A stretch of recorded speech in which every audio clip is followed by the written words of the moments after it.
Hello दोस्तों, स्वागत है आपका एक बार और मेरी स्टोरी कॉन्ट्रैक्ट मैरिज के न्यू पार्ट में। आज स्टोरी में आने वाला है ट्विस्ट। अगर आपको स्टोरी अच्छी लगेगी तो वीडियो को लाइक ज़रूर करिएगा और चैनल को भी सब्सक्राइब करिएगा और अपना एक प्यारा सा कमेंट भी हमें ज़रूर करिएगा, जिससे मुझे मोटिवेशन मिलता रहेगा। मैं और जूली चुपचाप गाड़ी में बैठे थे। हैरी का भी पूरा फोकस ड्राइव करने पर था। गाड़ी में घनघोर सन्नाटा पसरा हुआ था, मगर हमारे मन में तूफान मचा हुआ था। आखिरकार जूली ने ही चुप्पी तोड़ी। जूली रुआंसा होते हुए, यार हैरी, तेरे दादाजी मजाक कर रहे थे ना मेरे साथ। वो मेरा भटिंडा वाला कजन भी यही कहता है। मम्मा पापा मेनू डस्टबिन में से उठा के लाए थे, पर मुझे पता है I am not adopted. Anaya, तू बोलना कुछ। मेरी तो शक्ल भी मम्मा से मिलती है ना, तूने खुद देखा है मैं कैसे अडॉप्टेड। इससे ज्यादा वो कुछ नहीं बोल पाई। मैंने भी उसे गले से लगा लिया और वो मेरे गले से लगे हुए ही रोने लगी। मुझे उसे रोते हुए देखकर बिल्कुल अच्छा नहीं लग रहा था। हैरी की भी आंखें नम हो गई थी। इनफैक्ट अब मुझे ये सब अपनी ही गलती लग रही थी। न मैं उसे हैरी के साथ उसके घर जाने के लिए मजबूर करती, न आज उसे ये दिन देखना पड़ता। सब कुछ कितना अच्छा चल रहा था, मगर आज शायद मैं उसे पहली बार इतनी दुखी और लाचार देख रही थी, वरना वो तो हमेशा ही सबको अपनी बातों से हंसाती रहती थी। जूली ने अपने घर जाने से मना कर दिया। वो कुछ देर अकेले रहना चाहती थी। सो हैरी ने गाड़ी मेरे घर की तरफ घुमा दी। मेरे घर पर भी इस वक्त 2-4 हाउस स्टाफ के अलावा और कोई नहीं था। हैरी ने गाड़ी मेरे घर के सामने लाकर रोक दी। मैंने जूली को गाड़ी से उतरने में मदद की। मैं हैरी की आंखों में बेबसी साफ साफ देख पा रही थी। उससे जूली की ये हालत देखी नहीं जा रही थी। उसका बस चलता तो उसे अभी के अभी गले से लगाकर अपना सारा प्यार उस पर लुटा देता। बड़ी मुश्किल से उसने इस वक्त खुद को रोक रखा था, और शायद उससे भी कहीं ज्यादा अपने आंसुओं को। जूली अपने आंसू पोंछते हुए, तो ये लव शव वाला चैप्टर अब मैं खत्म समझूं? तुम्हारे अब्बा के अब्बा नहीं मानेंगे, और अब तो शायद तुम्हें भी मुझ में कोई इंटरेस्ट नहीं होगा। रब जाने किवे से एथे आ टपकी मैं। पल भर में सब रिश्ते नाते झूठे हो गए। अब हैरी खुद को और रोक नहीं पाया। उसने तेजी से आगे बढ़कर जूली को गले से लगा लिया और उसे चुप कराते हुए बोला, खबरदार, जो दोबारा ऐसा कुछ कहा तो। कुछ नहीं बदला है। मैंने तुमसे प्यार तुम्हारा फैमिली बैकग्राउंड या तुम्हारा स्टेटस देखकर नहीं किया था। मैंने तुमसे प्यार तुम्हारा दिल देखकर किया था, और मेरा दिल आज भी सिर्फ तुमसे ही प्यार करता है। और कौन से रिश्ते नाते झूठ हो गए? हैरी ने जूली को हल्का सा डांटते हुए कहा, ये सोचो कि तुम्हारे मम्मा पापा तुमसे कितना प्यार करते हैं। उन्होंने कभी तुम्हें यह एहसास भी नहीं होने दिया कि तुम उनकी अपनी बेटी नहीं हो। तुम सच जानकर ऐसे ही रिएक्ट करोगी। शायद इसलिए उन्होंने तुम्हें कभी कुछ नहीं बताया। अपने मन में दोबारा कभी ये बात मत लाना। हैरी की बातें सुनकर अब जूली थोड़ी राहत में दिख रही थी। मेरे चेहरे पर भी एक स्माइल आ गई। कितना सुलझा हुआ और समझदार है हैरी। और जूली एकदम झल्ली। एक वही तो है जो उसे अच्छे से संभाल सकता है। सबसे अच्छी बात यह थी कि इन सब के बाद भी जूली के लिए उसकी फीलिंग्स बिल्कुल नहीं बदली थी। जूली मुंह लटकाए चुपचाप मेरे रूम में पड़ी हुई थी। घर पर कॉल कर उसने बता दिया था कि वो आज रात यहीं रुकने वाली है। मिसेस बंसल ने कहा कि वो और मिस्टर बंसल कल मिस्टर सक्सेना के घर एक पार्टी में इनवाइटेड है। ऑब्वियसली मुझे भी कल वो पार्टी अटेंड करनी थी। आखिर ये हमारा फैमिली फंक्शन था। आज की रात यहाँ जूली के साथ में बिताकर अब मैं कल जूली के साथ ही सक्सेना मेंशन जाने वाली थी। मैं चाहती तो अपने नए घर या सक्सेना मेंशन भी जा सकती थी, मगर फिर हैरी के सवालों के जवाब देना मुश्किल हो जाता। सो मैंने यहाँ आना ही बेहतर समझा। पहले तो मेरे अपने ही लाइफ के पंगे खत्म नहीं हो रहे थे, अब यहाँ जूली के साथ भी ये सब हो रहा था। मने सीरियसली, इतने लोचे तो बालाजी के सीरियल्स में भी नहीं होते यार। एक से बढ़कर एक हमारी लाइफ में से सीक्रेट्स बड़ा सा मुंह खोलकर निकलते जा रहे थे। अपने रूम में आकर मैंने एक नज़र जूली पर डाली। पेट के बल हाथ पैर फैलाए वो अकेले ही पूरे बेड पर पसरी हुई थी। अरे यार, अब तो मूड ठीक कर ले, कुछ नहीं बदला। हैरी तुझसे अभी भी प्यार करता है, और अंकल आंटी तो हमेशा से ही तुझसे इतना प्यार करते आए हैं। फिर क्यों परेशान हो रही है? चलने देना, जो जैसा चल रहा है वैसा ही। मैंने उसे समझाने की कोशिश की, लेकिन वो फिर भी नहीं हिली, तो मैंने उसका पैर पकड़कर घसीटते हुए उसे बेड के एक किनारे कर दिया। जूली हड़बड़ाकर उठते हुए, आउच! ओए क्या कर रही है? टांग क्यों तोड़ रही है मेरी? मैंने चौंकते हुए पूछा। मैंने क्या किया? जूली कराहते हुए, हाय मेरे पैर! कहते हुए वो अपने पैर मसलने लगी। मुझे अचानक एक झटका सा लगा। मैं तुरंत उसके पास जाकर बेड पर बैठ गई। तुझे पैर में इतनी बुरी तरह चोट कैसे लगी थी? मैंने उसके पैरों की तरफ देखते हुए पूछा। जूली लापरवाही से, मैनू की पता, ये तो बचपन की चोट है, मैनू जरा भी याद नहीं है। जूली, मैंने एक बात नहीं बताई है तुझे, पता नहीं तू कैसे रिएक्ट करेगी। मैंने थूक निगलते हुए बड़ी मुश्किल से कहा। जूली, जो भी है बोल दे। इन्ना वड्डा पहाड़ ते टूट गया मत्थे विच, ऐसे ज्यादा होर की हुंदा वो। समर राजीव सक्सेना का बेटा है, यानी अमर सर और समर दोनों भाई हैं। मैंने उसे बताया। जूली 2 मिनट तक तो मुझे मुंह फाड़कर देखती रही, फिर पागलों की तरह बेड पर गिरकर जोर जोर से हंसने लगी। तुझे क्या हुआ है? मैंने परेशान होते हुए पूछा। जूली हंसते हुए, मैं ते समझ रही थी एक मेरी ही जिंदगी विच इन्ने सियापे हैं, इथे तो होर भी बड़े पड़े हैं। फिर एक झटके से उठकर अमर सर के ख्यालों में खोते हुए वो बोली, दोनों भाई किन्ने हैंडसम है ना। अगर तूने मुझे हैरी के चक्कर में न फंसाया होता तो मैं तो समर को ही अपना बॉयफ्रेंड बनाती। जूली ने मुंह बनाते हुए कहा। चुप, एकदम चुप, ऐसा सोचना भी मत, मैंने उसे डांटते हुए कहा। जूली चिढ़ते हुए, हो तो गई तेरी शादी अमर सर से, अब मैं अगर समर पर चांस मार रही हूं तो क्या प्रॉब्लम है? वो भाई है तेरा, मैंने गुस्से में चिल्लाते हुए कहा। रूम में सन्नाटा छा गया। मैंने जूली को और जूली मुझे बस आंखें फाड़े देखे जा रही थी। अचानक जूली का हाथ घुमा और एक झन्नाटेदार तमाचा मेरे गालों पर आ पड़ा।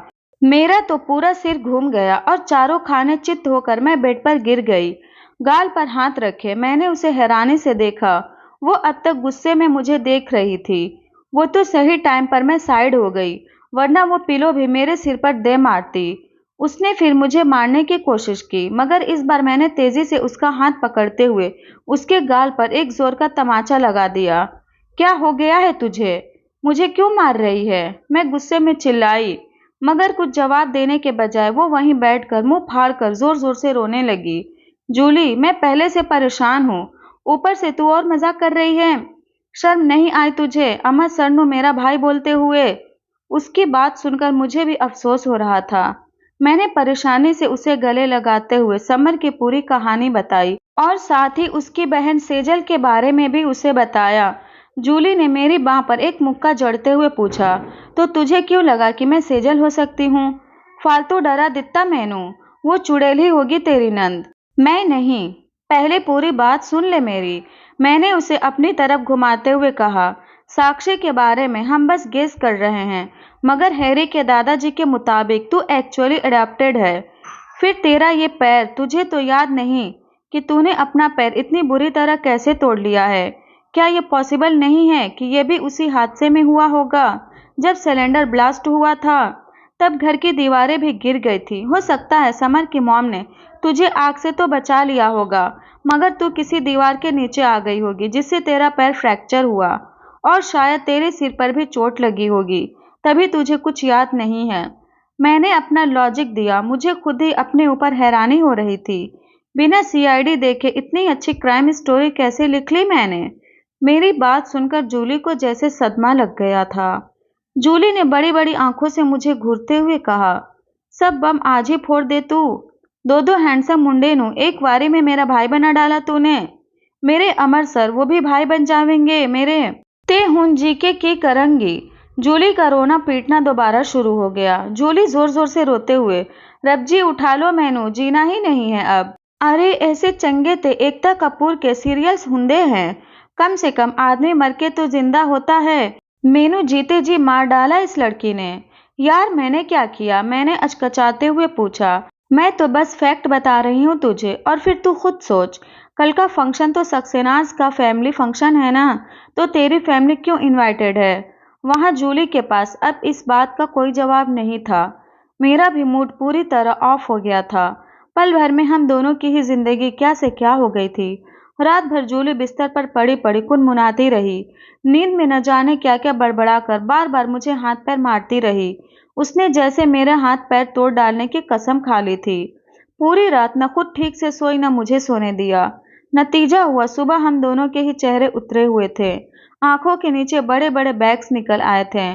तनु ने सुबह सुबह ही कॉल करके हमें टाइम से पहले सक्सेना मेंशन पहुंचने को कह दिया था। उस जल्लाद का भी कॉल रात को आया था, मगर मैंने रिसीव करने की जहमत नहीं उठाई। उसके बाद उनके चिड़चिड़ाते हुए से 2-4 मैसेजेस मुझे मिले, जिसमें वो मुझे हमेशा की तरह लेक्चर दे रहे थे। और इस बार टॉपिक था बिना उनको इन्फॉर्म किए अपने घर चले जाना। बल्कि मुझे तो हैरानी हो रही थी, उनको मेरे यहाँ चले आने से प्रॉब्लम क्या थी। कल तक तो मेरे साथ एक घर में रहने के नाम से उनको गुस्सा आ रहा था, और अब सिर्फ एक दिन अकेले रहने में भी उनको प्रॉब्लम हो रही थी। टू बी ऑनेस्ट, ये आदमी ना तो आज तक मेरे दिल में आया और न ही मेरी समझ में। कल की रात को पूरा का पूरा बेड और पूरा घर ही उनका अकेले का था। फिर ये शिकायती मैसेज करने का क्या मतलब था। शॉकिंग संडे, आज सक्सेना मेंशन में होने वाली पार्टी को लेकर मेरी और जूली दोनों की अपनी अपनी टेंशन थी। जूली को डर लग रहा था कि कहीं राजीव सक्सेना उसे अपने साथ हमेशा के लिए सक्सेना मेंशन न ले जाए, मगर उसके लिए तो उसके मम्मा पापा वही थे जिनके साथ वो इतने सालों से रहती आई थी। ऐसे में अचानक से किसी और को अपने पेरेंट्स की जगह दे पाना किसी के लिए भी मुश्किल होगा। दूसरी तरफ मुझे इस बात की टेंशन थी कि जब अमर सर को पता चलेगा कि जिस कजन से मिलने के लिए वो इतने एक्साइटेड हुए जा रहे हैं वो समर है, तो फिर उनका रिएक्शन कैसा होगा। जब हमारी पहली मुलाकात समर से उस मॉल के बाहर हुई थी, तब से ही वो समर से चिढ़े हुए थे। समर के यूनिवर्सिटी में आने के बाद तो जैसे उनके अंदर की चिंगारी को हवा मिल गई थी, और अब कल जो हुआ उसके बाद मैं और जूली दोनों ही परेशानी से नाखून चबाते हुए रूम में यहाँ से वहाँ दौड़ रहे थे। सुबह से अब तक तनु मुझे 4 बार कॉल कर चुकी थी, और उस जल्लाद के भी दर्जन भर मैसेज मेरे फोन में पड़े थे, मगर मेरी हिम्मत ही नहीं हो रही थी रेडी होने की। आखिर में जब मिसेस सक्सेना ने कॉल कर मुझे और जूली को जल्दी आने को कहा, तो मन मारकर मैं रेडी होने लगी। जूली जाहिर है अपने कपड़े लेकर नहीं आई थी, तो मैंने उसे अपनी कुछ न्यू ड्रेसेस निकाल कर दी। आखिर ये पार्टी उसी के लिए तो हो रही थी, वही अगर स्पेशल नहीं दिखेगी तो सब खराब हो जाएगा। किसी तरह हम दोनों रेडी हो गए। मरे मरे कदमों से हम दोनों नीचे आए तो सामने अमर सर खड़े थे। उनको देखकर हम दोनों का मुंह और आंखें दोनों खुली की खुली रह गई। बेशक वो जल्लाद जैसा बिहेव करते हों, मगर ये बात भी सच है कि वो आज भी उतने ही हॉट और हैंडसम भी थे, और आज तो वो पार्टी के हिसाब से रेडी होकर आए थे। मैंने जूली की तरफ देखा, वो अब तक उनको वैसे ही मुंह खोले देखे जा रही थी। कमीनी, अब तो ऐसे मत देख उनको, भाई है वो तेरे, मैंने चिढ़ते हुए कहा। जूली रोनी सूरत बनाते हुए, पाप लगेगा तेनू, ऊपर वाले तू कब से इतना जालिम हो गया। ए ठीक नहीं किता तूने मेरे नाल। अमर, आप दोनों की बातें खत्म हो गई हो तो हम घर चलें। ऑलरेडी इतना लेट हो चुका है, आप दोनों के अलावा सब लोग कब के आ चुके हैं। हम दोनों चुपचाप गाड़ी में जाकर बैठ गए। जूली मुंह लटका मेरे बगल में बैठी थी। मेरी नज़र बैक मिरर में पड़ी। अमर सर मेरी ही तरफ देख रहे थे। उनकी आंखों में नाराजगी साफ साफ नजर आ रही थी। हो भी क्यों न तो आज सुबह से मैंने उनका एक भी कॉल का जवाब दिया था और न ही मैसेज का। अभी अगर जूली मेरे साथ नहीं होती तो डेफिनेटली उनके लेक्चर यहीं पर शुरू हो जाते। सक्सेना मेंशन पहुंचने के बाद सर मुझसे अकेले में बाहर पार्किंग में बात करना चाहते थे। उन्होंने इशारे में मुझसे कहा भी कि मैं जूली को अंदर भेज दूं, मगर जूली इस वक्त इतनी ज़्यादा टेंशन में थी कि उसने मेरा हाथ ही नहीं छोड़ा। मजबूरी में मैं उनको इग्नोर करके जूली के साथ चुपचाप अंदर आ गई। अंदर पार्टी शुरू हो चुकी थी। मैंने एक नज़र गेट्स पर मारी, सब नजर आ रहे थे वहां। साक्षी को देखकर अब मैं कंफ्यूज हो रही थी, इस चुड़ैल को क्यों बुला रखा है यहाँ। साथ में मिस्टर एंड मिसेस मलिक भी थे। तभी करण, अभी और राहुल की नज़र हम दोनों पर पड़ी और वो लोग हमारे पास आ गए। राहुल, हे अनाया, जूली कहाँ गायब हो यार, आजकल तुम दोनों। वो एग्जाम्स आने वाले हैं ना, तो हम दोनों बस स्टडीज पर कॉन्सेंट्रेट कर रहे हैं। ये शायद मैंने अपनी लाइफ का सबसे भयानक वाला झूठ बोला था, क्योंकि अमूमन तो मैं बुक्स को हाथ भी नहीं लगाती थी। अभी जूली की पीठ थपथपाते हुए, और ये अपनी पंजाबी कुड़ी नो की होया ये फाइनली। अपने करण ने बोलना शुरू किया तो जूली चुप हो गई। करण मुस्कुराते हुए, क्यों छेड़ रहे हो तुम लोग, उसे अभी अभी तो आई है वो, थोड़ी देर में पूरी पार्टी की जान अपनी पंजाबी कुड़ी ही होगी। मैं एक्चुअली हैरान थी। ये शायद पहली बार था जब मैं करण को हंसी मजाक करते देख रही थी। मुझे हैरानी से करण को देखता पाकर राहुल ने मेरे आगे चुटकी बजाई। राहुल हंसते हुए, कहाँ खो गई प्रिंसेस? नहीं, ये करण। मैंने इसे पहले कभी इतने अच्छे मूड में नहीं देखा था। मैंने हैरान होते हुए कहा। अभी हंसते हुए, अच्छे मूड में तो रहेगा ही ना, फाइनली इसकी लव लाइफ में भी सेटल हो गई। मैं शॉक्ड रह गई। हालांकि मुझे एहसास था वो कौन हो सकती है, फिर भी मैंने कंफर्म करने के लिए पूछा, किसके साथ, आई मीन कौन है वो लड़की? मैंने हैरानी से करण से पूछा। तभी पीछे से तनु की आवाज आई, करण बेबी, यहाँ क्या कर रहे हो तुम? आओ मैं तुम्हें अपने फ्रेंड से मिलवाती हूँ। तनु मैं जैसे खुशी से उछल गई। तनु, अरे अनाया, तुम कहाँ थी इतनी देर से? घर के फंक्शन में इतना लेट कौन आता है यार? मैं बिना कुछ बोले जाकर उसके गले से लग गई। तनु, मैं सच में बहुत खुश हूँ तुम्हारे लिए, मैंने उसके गले लगे हुए ही कहा। तनु धीरे से बोली, thank you so much Anaya, and I wish कि तुम्हें भी तुम्हारा प्यार मिल जाए। उसकी बात सुनकर मेरे दिल में एक टीस सी उठी। तनु को उसका प्यार मिल गया था, मगर मुझे मेरा प्यार मिलना इम्पॉसिबल था। अपने फ्रेंड्स के बुलाने पर तनु करण को लेकर उनकी तरफ चली गई। ये करण की स्टोरी क्या है? मैंने तो सुना था उसने तनु को धोखा दिया था।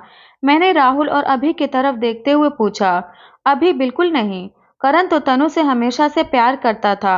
इनफैक्ट उनकी शादी भी होने वाली थी, मगर तनु के दादाजी की वजह से ऐसा नहीं हो पाया था। वो चाहते थे तनु की शादी भी किसी बिजनेसमैन से ही हो, ताकि उसका फायदा उनके फैमिली बिजनेस को हो सके। उन्होंने करण पर इस रिश्ते से पीछे हटने के लिए दबाव बनाया था, जिसकी वजह से तनु उसे धोखेबाज समझने लगी थी। जहां तक मुझे मालूम है, उसके मॉम डैड की शादी कम बिजनेस डील ज्यादा थी। लेकिन अब जब उसके दादा यहाँ नहीं हैं, तो फाइनली सब कंफ्यूजन दूर हो गई है, और अब सक्सेना अंकल भी उनकी शादी के लिए मान गए हैं, तो सब प्रॉब्लम ही सॉल्व हो गई है। मैं ये सब सुनकर हैरान थी। वहीं जूली गुस्से में अपने दांत किटकिटा रही थी। जूली गुस्से में सिर्फ उस बुढ़े की वजह से कितनी की जिंदगी खराब हो गई। अपने ही परिवार और बच्चों का दुश्मन है ये तो। चुप कर, दादाजी हैं वो तेरे, ऐसे मत बोल, मैंने उसे डांटते हुए कहा। जूली, कौन से दादा? अपने ही बच्चों को मारने की कोशिश करते हैं, उनकी वजह से सबको कितनी प्रॉब्लम हुई है, वो नहीं दिख रहा तुझे? जूली की बात सही थी। तभी जूली को वहां मिस्टर और मिसेस बंसल दिख गए। वो सब कुछ भूलकर उनकी तरफ दौड़ गई। मिसेस बंसल के करीब जाकर उसने उन्हें कसकर गले से लगा लिया। जूली रोते हुए, मम्मा, I love you and I missed you so much, मैं नहीं रह सकती आपके बिना। मिसेस बंसल हैरानी से, क्या हो गया मेरा बच्चा, इतना क्यों रो रही है? किसी ने कुछ कहा क्या? जूली रोते हुए, मम्मा पापा प्लीज कभी मुझे खुद से दूर मत करना, मैं जी नहीं पाऊंगी। मिसेस बंसल प्यार से जूली के सिर पर हाथ फेरते हुए बोली, कभी नहीं बेटा, तुम्हें हमसे दूर कौन कर सकता है? जूली ने सुबकते हुए कहा, मम्मा पापा मुझे आप लोगों को कुछ बताना है। मिस्टर एंड मिसेस बंसल एक साथ? क्या बताना है जूली? हिचकिचाते हुए, मम्मा आपको याद है बहुत पहले आपको वो फेवरेट वाली पायल गुम हो गई थी, जो पापा ने आपको गिफ्ट की थी। वो मुझसे स्कूल में गुम हो गई थी। मैं सबको पहनकर दिखाने के चक्कर में पायल लेकर स्कूल चली गई, मगर बड़ी होने की वजह से वो कब खुलकर गिर गई मुझे पता भी नहीं चला। आई एम सॉरी, प्लीज मुझे माफ कर देना। और पापा, आप हमेशा परेशान रहते थे ना कि आपके फेवरेट कार का शीशा बार बार कैसे टूट जाता है। वो एक्चुअली मैं पार्किंग एरिया में अपने फ्रेंड के साथ क्रिकेट खेलती थी। शॉट मारने की कोशिश में हर बार मुझसे ही आपकी गाड़ी के शीशे टूट जाते थे। प्लीज मुझे माफ कर देना। मिस्टर और मिसेस बंसल अब गुस्से में नजर आ रहे थे। मैंने ये सब देखकर अपना माथा पीट लिया। जूली इमोशनल होकर न जाने अपने कौन कौन से सीक्रेट्स उगलती जा रही थी। मैं आप सबका तहे दिल से शुक्रगुजार हूँ कि मेरे इतने शॉर्ट नोटिस पर भी आप सब यहाँ आए। एक हादसे की वजह से मैं इतने सालों तक अपनी फैमिली से, मेरे बच्चों से दूर रह गया, मगर अब फाइनली वो मुझे मिल गए हैं और आज मैं सबके सामने एक बार फिर उनको अपनी जिंदगी का हिस्सा बनाना चाहता हूँ। राजीव सक्सेना ने स्टेज पर आते हुए कहा। जूली की धड़कनें बढ़ गई थी और साथ में मेरी भी। हमने कसकर एक दूसरे का हाथ पकड़ लिया था। Ladies and gentleman, please welcome my son Samar Saxena, famous successful and handsome member of band of boys. Rajiv Saxena की इस अनाउंसमेंट के साथ ही समर स्टेज पर आ गया। तालियों और सीटियों की आवाज से पूरा हॉल गूंजने लगा। समर के चेहरे पर मुस्कान जरूर थी, मगर आंखें अपनी बहन को ढूंढ रही थी। मेरी और जूली की धड़कनें भी बढ़ गई थी। And now I want to introduce you my daughter Sejal Saxena. Rajiv Saxena का इतना कहना था कि जूली ने कसकर मिसेस बंसल को पकड़ लिया और जोर जोर से रोने लगी। मैंने नहीं जाना, मैंने नहीं, कहीं नहीं जाना। मैंने उसे कसकर झकझोरा। जूली होश में आ, एक बार स्टेज पर देख तो सही। उसने डरते हुए धीरे से अपनी आंखें खोलकर स्टेज की तरफ देखा। वहां एक बहुत ही प्यारी सी लड़की खड़ी थी, जो अपनी बड़ी बड़ी आंखों से उसे हैरानी से देख रही थी। जूली ने चारों तरफ नजर दौड़ाई, सब उसी की तरफ देख रहे थे। जूली हैरानी से, ये है सेजल। राजीव कंफ्यूजन से, हाँ यही सेजल है, मगर तुम्हें क्या हुआ? Is everything okay? जूली राहत भरी सांस लेते हुए जमीन पर ही बैठ गई। उसके एक्सप्रेशन से समझ ही नहीं आ रहा था वो हंस रही है या रो रही है। जूली खुशी से चिल्लाते हुए, Rab ji thank you thank you thank you, बचा लिया आपने आज तो। दैट मीन्स मम्मा पापा आप मुझे डस्टबिन से उठाकर नहीं लाए थे, और अमर सर और समर मेरे भाई नहीं हैं। I am so glad. Julie अपने ही धुन में खुशी से चिल्लाए जा रही थी, मगर जब उसे एहसास हुआ कि पार्टी में मौजूद हर शख्स उसे ही देख रहा है, तो वो चुप होकर मेरे पास आ गई। अमर अंदर आते हुए, आई एम सॉरी अंकल, एक इम्पॉर्टेंट कॉल आ गया था। कहाँ हैं वो दोनों? राजीव मुस्कुराते हुए, तुम्हारे सामने, meet your sis Sejal Saxena. Amar ने प्यार से आगे बढ़ते हुए उसे गले से लगा लिया। Rajeev and your brother Samar Saxena. लो भाई, भरत मिलाप बहुत बार देखा होगा आप सबने। अब ये करण अर्जुन का मिलाप न जाने क्या गुल खिलाने वाला है। तो अमर सर कैसा रिएक्ट करने वाले हैं ये जानने के बाद कि समर उनका भाई है, ये जानने के लिए बने रहिएगा मेरे चैनल के साथ। तब तक के लिए बाय बाय। मिलते हैं एक और इंटरेस्टिंग पार्ट में।